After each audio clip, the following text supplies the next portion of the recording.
the game of life, it's all about the tale.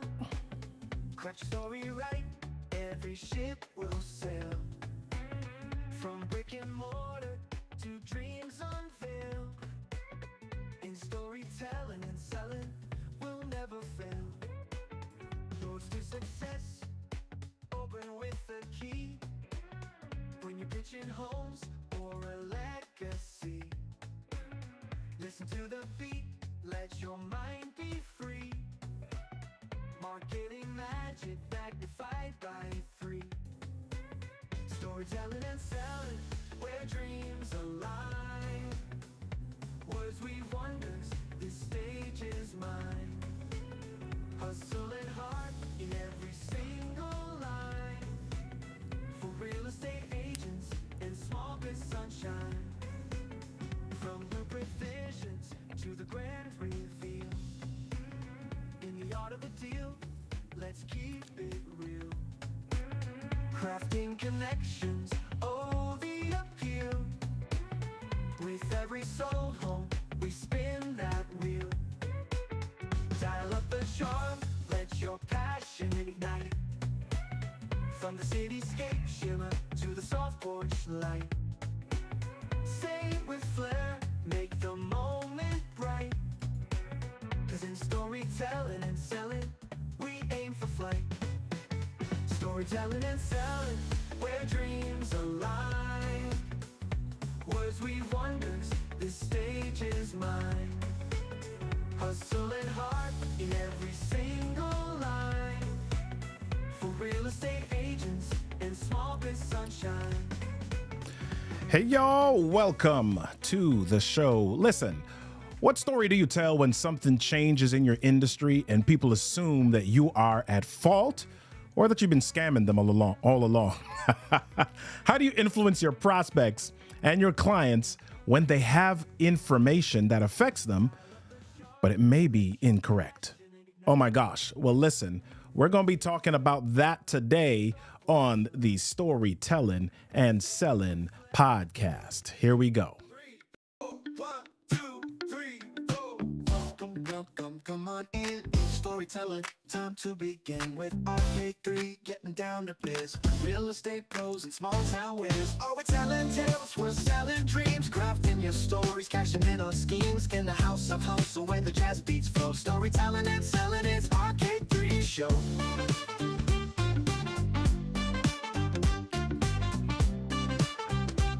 Hey, my friends, welcome to the Storytelling and Sellin podcast. This is episode 1. I'm so glad that you are in the space. Do me a favor, if you are in the comments, just go ahead and share your name so I can shout you out during the episode here. As we go through this episode, listen, if you've got comments, if you've got thoughts, feel free to leave them in the LinkedIn event or the YouTube comments. We're going to spotlight them and we'll definitely respond. In case you haven't heard, the whole idea of Storytelling and Sellin podcast is to support real estate professionals and small business owners in their quest to unlock their sales superpower. We believe that storytelling is rooted in selling. And so in order to become a better storyteller, you got to become a better seller, right? Or maybe it's the other way around. In order to become a better seller, become a better storyteller. It's all about connection. It's all about connection. When you connect, you're more likely to do business. And speaking of connection, today's episode is sponsored by Toner. Toner provides the best solution for artists, creatives, and podcasters and business owners that are waiting to come out, waiting to be noticed, and looking to connect with their customers. Toner allows you to own high-quality professional audio recording devices without pinching your wallet. They've created a perfect balance by designing products that provide you with superior sound quality. So for more information, go to Toner Products. For more information about Toner products, go to tonermic.com. Go to tonermic.com. All right. We are here. As a part of our show, as a segment of the show, I want to talk about something that gives you information about what's upcoming. So I want to talk about something called Relevant Revelations. Relevant Revelations. Yep, I'll share a quick nugget or news item in the real estate, small business, technology, and storytelling space. So let's talk about some relevant revelations. All right, so here we go. As you hear about this, as you hear about some of these comments or ideas that I'm about to share, if you have any thoughts about them, let me know. You can do that in the comments, or you can reply to us at the end of each episode. All right. How you doing today, Vic? Good to see you. Thank you so much for being here. All right. So let's start with relevant revelation number one. If you are in the real estate space, guess what? 41% of buyers, let's see if we can get this up on screen properly. All right. 41% of buyers. Okay. Not coming up. That's okay. 41% of buyers looked online first. Right? 41% of buyers looked online first for their real estate agent. I know what I did wrong. All right, here we go. Let's go. Now let's go. Let's get it on screen. 41% of real estate buyers looked online for a real estate agent, right? That's the first place that they looked. 20% of buyers contacted a real estate agent first. So as they are in the space where they're deciding that they want to make a change in life and in business, they look online first. Yeah, that's a really good thing to hold on to. I want to go to the next thought process here. So if you go to the real estate, the home buyers seminar or the home buyer statistics for NAR, there are a lot of really neat statistics there. And especially if you're an agent and you are looking to grow your business, why not be in the space, or why not dominate the space where a growing number of people are looking? Let's go to small business. In small business, 70% of consumers learn about new businesses online. 70% of new businesses are learned about online, and 75% of consumers check out businesses online before visiting in person. I mean, I know that makes sense to you because most of us, when we go to a restaurant or when we hear about something, we go to check out Yelp, right? We go to check out what they've got happening. We go to check out the news or the reviews on this business, right? But it's becoming a trend that is growing more and more. 75% of consumers check out businesses online before visiting in person. Yeah. All right. Let's look at our tech relevant revelation.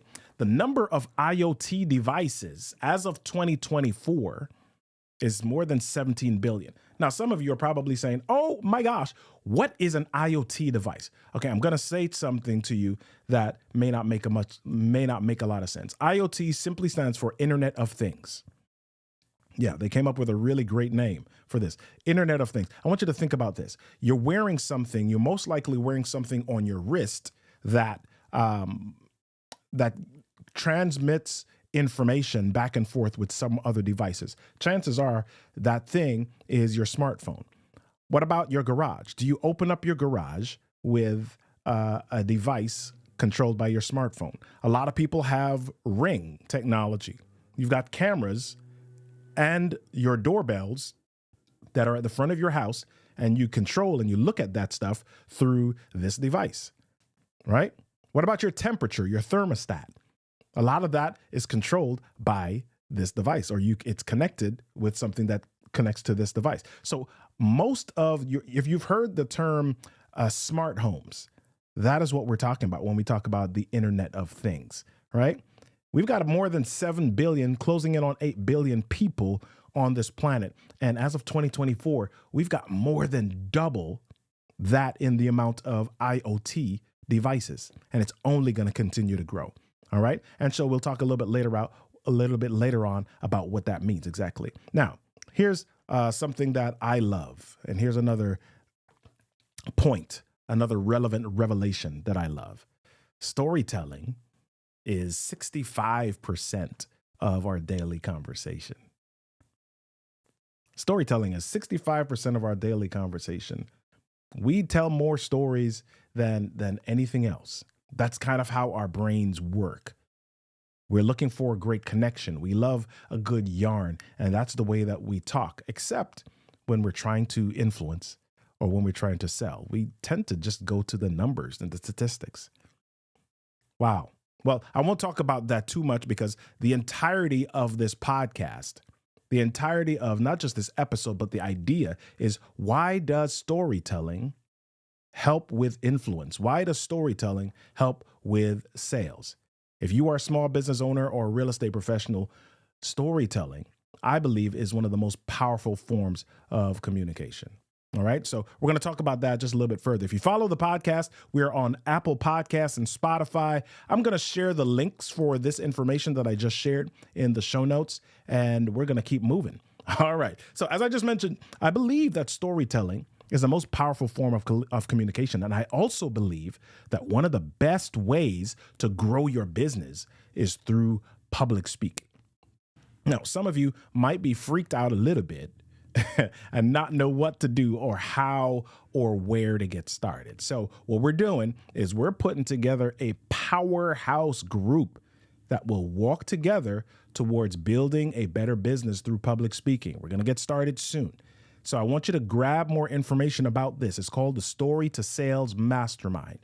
I want you to grab more information about it by going to learnwithrk3.com/S2S Mastermind. That's learnwithrk3.com/S2S Mastermind. All right. So let's jump on in with our guest for today. Yeah, we're live today, but this interview with my guest was recorded a few months ago. I wanted to do this episode with him because he is an icon in the space of real estate training, and he's also a phenomenal speaker and real estate professional. Darryl Davis is the founder of the year-long coaching process called the Power Program, which has proven to double sales professionals' incomes over their previous year. His live monthly coaching calls attract agents from across the globe for their interactive Q&A sessions, problem solving, brainstorming, and skill building. He's an author of How to Make $100,000 in Your First Year and many other great books. Now, there's more bio in the recorded portion of this. So listen, let's jump on in. And what would you like life to be like? What would life be like if you could wake up and sell a home or a product without even trying? Well, what would it look like if you could wake up and sell by trying just a little bit harder? What if you could sell by doing something that you were already made to do? Well, guess what, my friends? Welcome to the Storytellin and Sellin podcast. I'm your host, Robert Kennedy III, RK3. That's me. And we are ready to unleash your inner storytelling superhero. Are you ready? Let's do this thing, my friends.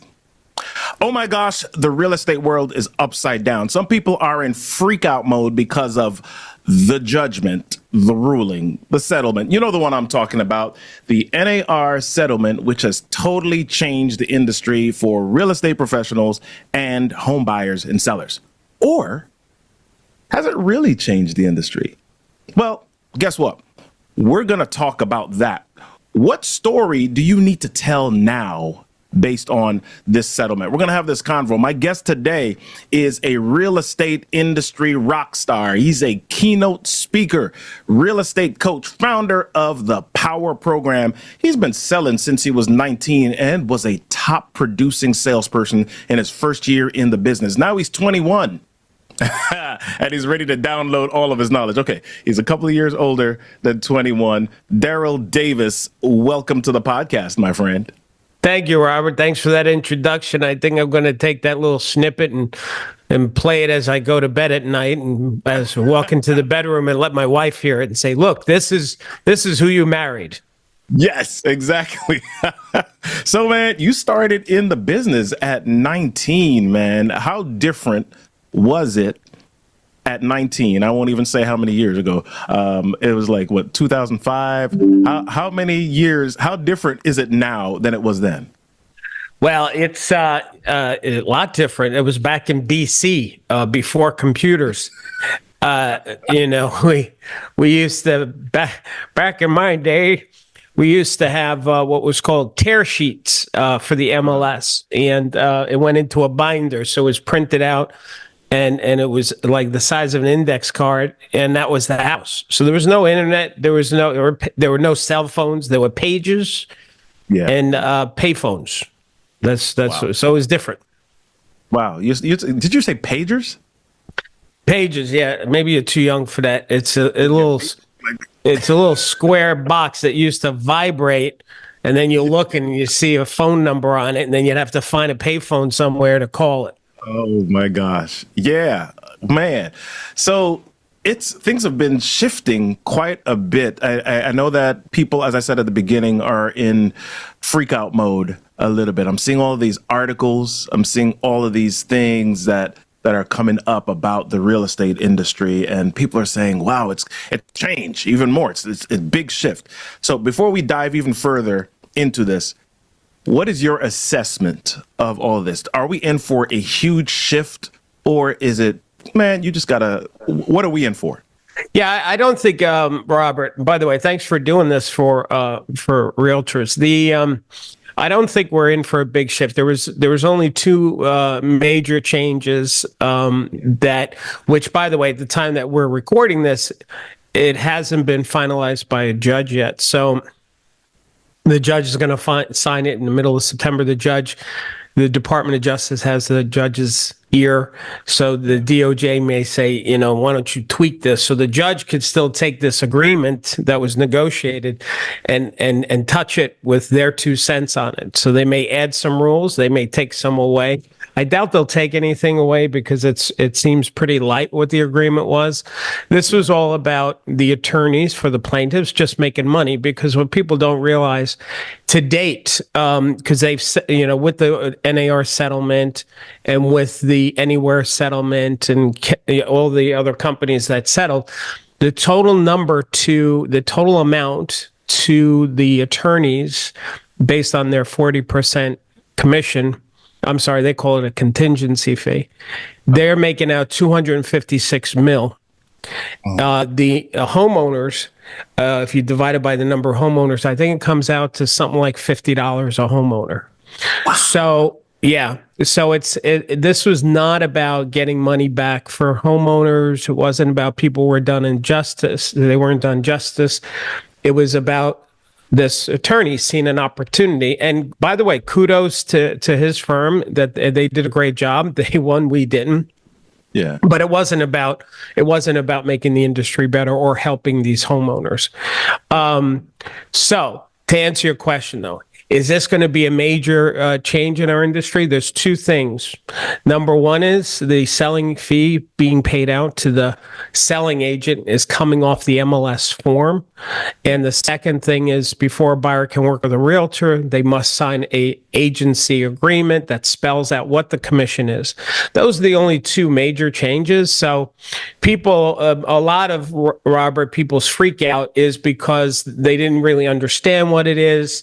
They weren't prepared for it. We've been training our coaching members. It's so funny, Robert. Our power agents is what we call coaching members. And we talk to them every week, every Monday. And plus we have a Facebook group for them, blah, blah, blah. But they're all saying, I don't understand why people are freaking out. And we tell our power agents, well, they're freaking out because back in November, we were teaching our students, here's what may happen and here's how to get prepared. Right. So when it finally happened, they were months ahead of everybody else. So everybody's scrambling, trying to figure out what to do. Wow. So I want to make sure that everybody is on the same page here with some of the layman's explanation. You've talked about some of the minor changes. As I was coming up in real estate, of course, in the courses that we've got to take, pre-licensing, et cetera, they tell us, hey, all fees are negotiable. Right. On both sides of this thing. And so the settlement or the suit makes it seem like somebody slapped in a required 6% here. And so people are now saying, hey, good for those real estate professionals. They were trying to scam us with that 6%. Right. So talk to us, give us like the layman's terms version of what exactly has happened here. What was believed and what exactly has happened?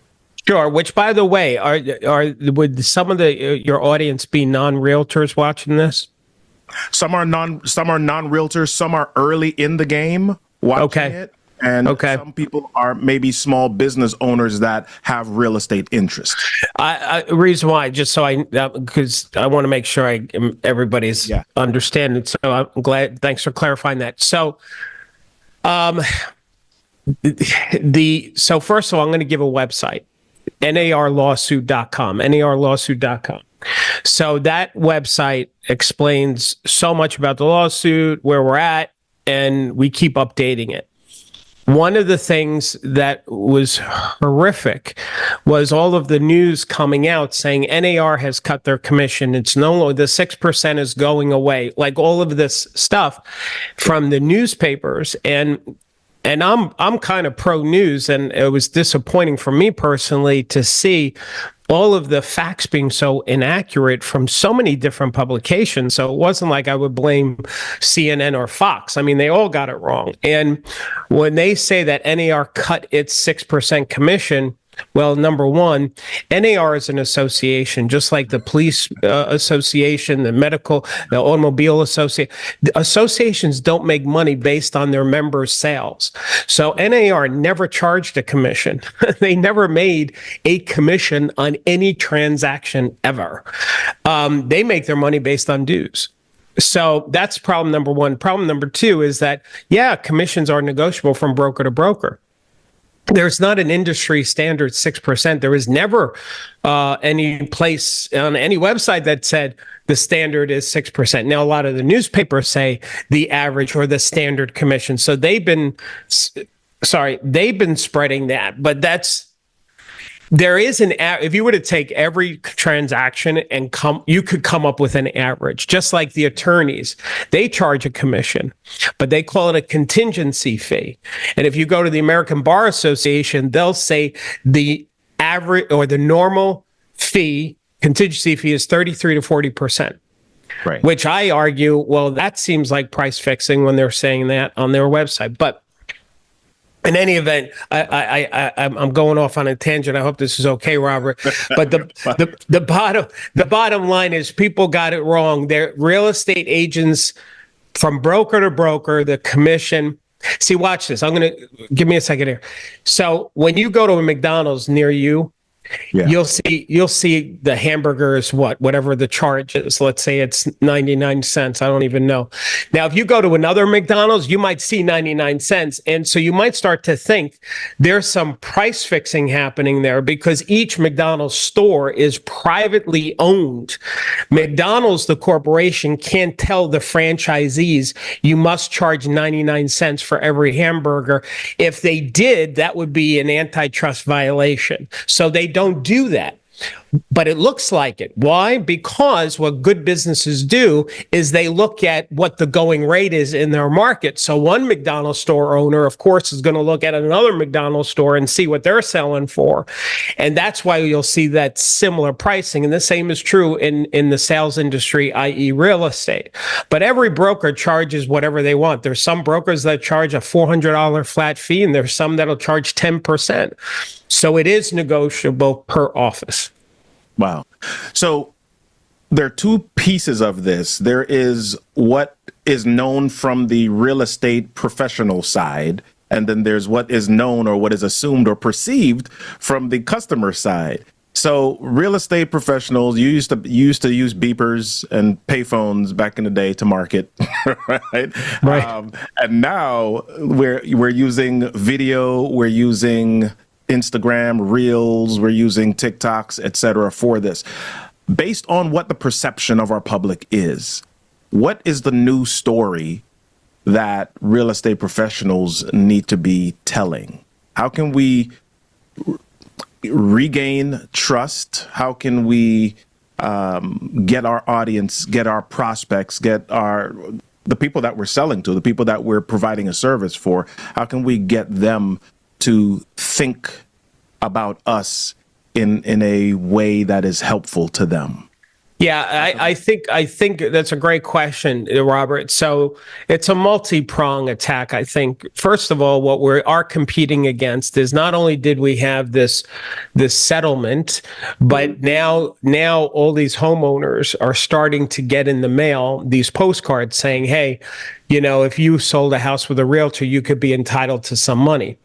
And so now you're getting so whoever hasn't heard about this settlement will definitely hear about it now because of these postcards going out. That's what happens in a class action lawsuit. And so, yes, we have to control the narrative as much as we can. I think NAR leadership is I'm noticing more ads, more value of the realtor. So I think they're doing their work as best as they can to change the narrative and get our story out. But it's really going to happen on the individual agents level. That what every agent should be doing right now, Robert, is they should be calling everybody in their client base, their past clients, people they're currently working with, their friends, their family, and just reach out to them and say, "Hey, I don't know if you've heard, there was a settlement in the real estate industry of the National Association of Realtors, and I just wanted to reach out to you and see if you had any questions about it." Because I've been staying informed on top of it, and I'm here as a resource for you. So I think that's one of the things that the agents can do. And then the last thing is, real estate is still a people business, and it's a more one-on-one business, right? So no matter what happens out there with the news and the lawsuit and there's still going to be buyers and sellers that have a personal relationship with a realtor, and that personal relationship is going to decide what they do, not what the news says. So if they have a good, trusting relationship with their realtor, then that's going to continue. So that's what I think on it.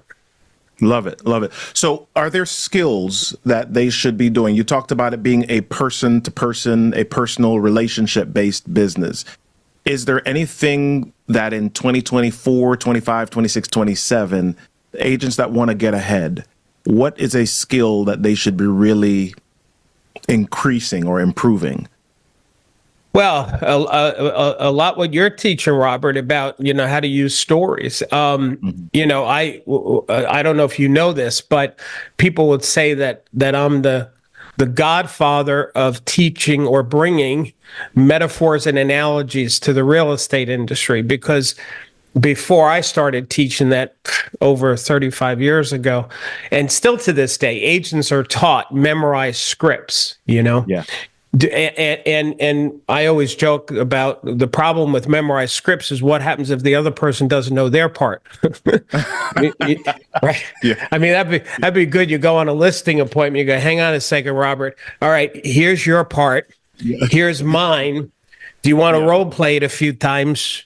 And of course, that's not what it is. It's called human being, not human doing. So we teach agents to use stories, metaphors, and analogies when you're communicating your point.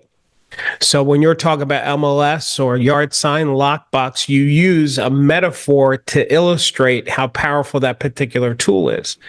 And that's the skill. When agents start mastering that, then they're talking from their heart, not their head, because they're using metaphor. I use the analogy too about analogies, that when you think of great motivational speakers, you think of people like Zig Ziglar, Les Brown. Tony Robbins is more of a transformational trainer. I don't call him a motivational speaker. But if you look at just Zig, who's the master of it, all Zig Ziglar did was tell story after story after story for 45 minutes to an hour and a half. Yeah. And that's what a listing appointment should be.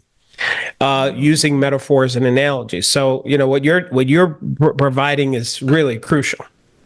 Give me an example so you talked about lock boxes and signs. Give me an example of a metaphor that you might use in a listing appointment. This just came up on one of my coaching students. They asked me, said, "Darryl, what do I say to a for sale by owner that when I'm talking commission with them, they say, I have an attorney, so why would I pay you if I'll have my attorney do it for me?" Right? So I'd explain it this way. When you think Mr. and Mrs. Hana, when I'm talking to the seller, when you think about when you go to a Broadway show and you think about all the people that's involved in putting that show together, you've got the actors, then you've got the lighting design, set design, costume design, makeup design, and you have somebody in charge of each of those departments, right? Now, every day in rehearsal, there's only one person, only one that everybody talks to, every department talks to, and that's the director. The director's the glue that keeps the show together. You can't put a Broadway show on without a director. I mean, you could, but it would bomb. In a real estate transaction, you have the same thing. Got all these people involved. You've got you, Mr. and Mrs. Hunahan, the sellers. Then you got the buyers. You got you said you have an attorney. Let's say the buyer has an attorney. You have the title company, the bank rep, the home inspector. Now, what's really interesting is when you're selling on your own with your attorney, you only talk to your attorney and to your buyers that you found as a FSBO, but you'll never talk to the buyer's attorney. You'll never talk to the appraiser. You'll never talk to the engineer. Your attorney that you said is going to do everything for you, they only talk to the other attorney, to you. They don't talk to the appraiser. They don't talk to the bank. They don't talk to the buyers. You've got all of these people not talking to one another. The scary thing is any one of them has the power to kill the transaction. There's only one person that everybody talks to, and that's me, the real estate agent. You trying to sell a house without a realtor is like trying to put a Broadway show together without a director. It's going to bomb. If selling a house is as simple as putting an ad in the paper, you wouldn't have to be licensed by the great state to help other people do this. So therefore, there must be more behind the curtains that you're not aware of that goes into producing this end result. Wow. On the spot, people. Now watch this. Now, here's the powerful thing about that, though, Robert. Every one of your listeners that just heard the director's technique, which is what I call that, every one of them probably can go do that right away. Like they can probably go do it tomorrow, the next day, and they didn't have to memorize a script. Because once you hear the concept, once you hear the metaphor, then you use your own words. Now you're talking from your heart, not your head. So that's the power of stories, metaphors, and analogies. I love it. I love it. You'll hear us talking a lot more about this for our listeners.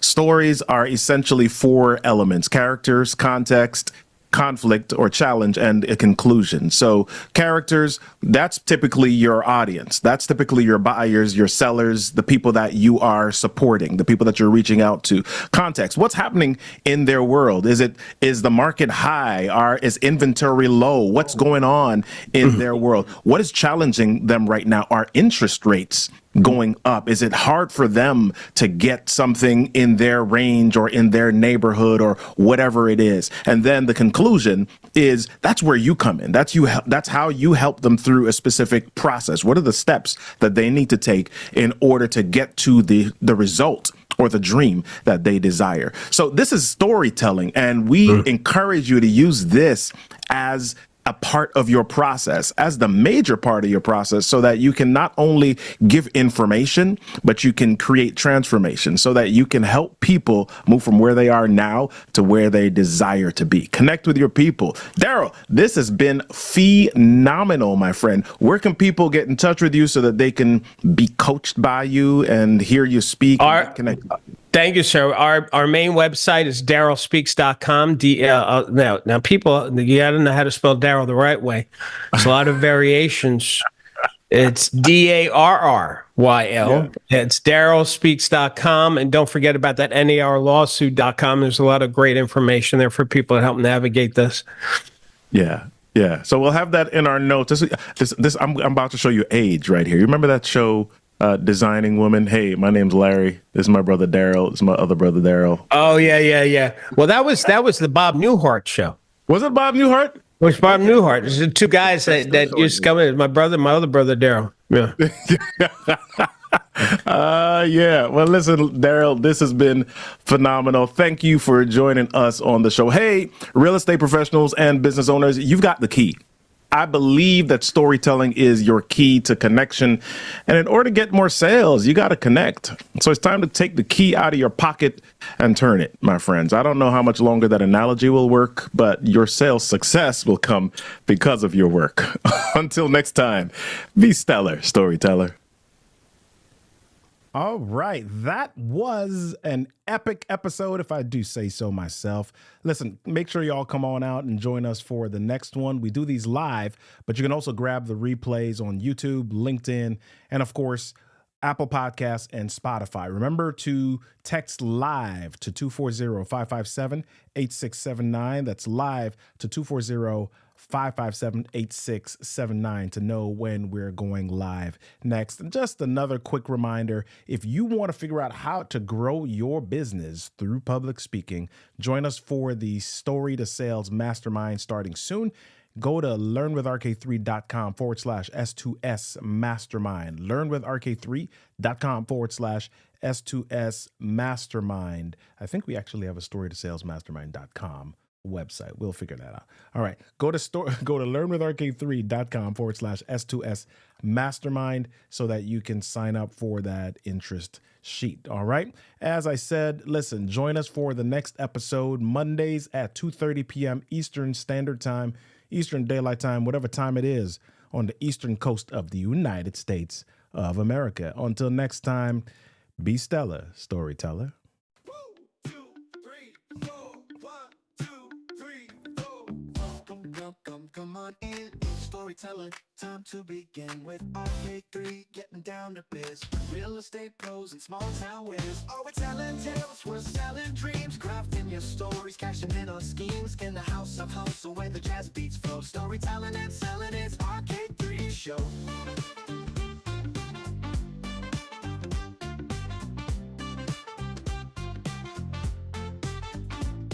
Put your ear to the ground and turn up the sound. We're mixing knowledge, plain, smooth, and profound. From the main street shops to those high-rise sites. We're the bridge between dawn and city lights. Oh, we're telling tales, we're selling dreams, crafting your stories, cashing in on schemes. In the house of hustle where the jazz beats flow. Storytelling and selling, it's RK3 show.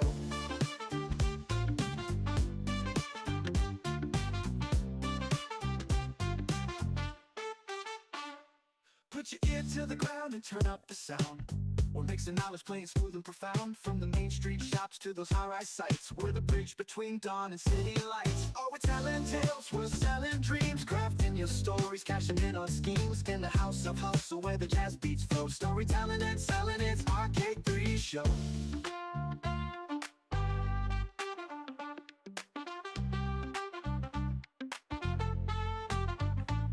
With the rhythm of success in every note we jot, sharing secrets of the trade, hitting every spot. There's no mountain too high, no market too tight. With a story and a sale, we'll light up the night.